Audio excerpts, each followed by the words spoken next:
Hey guys, so this is the painting that I did for this Mother's Day. I'm just an amateur beginner, so please forgive me if I've made some flaws, but it's just something that I wanted to do for this Mother's Day, and I wish all my lovely mommies out there a very happy Mother's Day. It's truly a very big blessing to be a mother, and I'm very thankful to the Lord for giving me this blessing.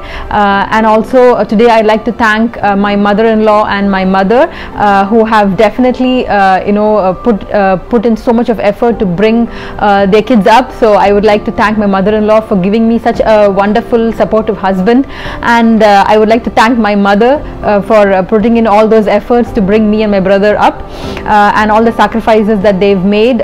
It's because of them that we are today. For all the values that they instilled in each one of us, that's how our life will always be. So we are all eternally thankful to all our mothers. So that's it for this video, my friends. I hope you like this. If you did, then please do kindly like, share and subscribe to my channel, and also please don't forget to ring that notification bell so you're notified every time I upload a new video. Until next time, my friends, see you soon. Bye bye.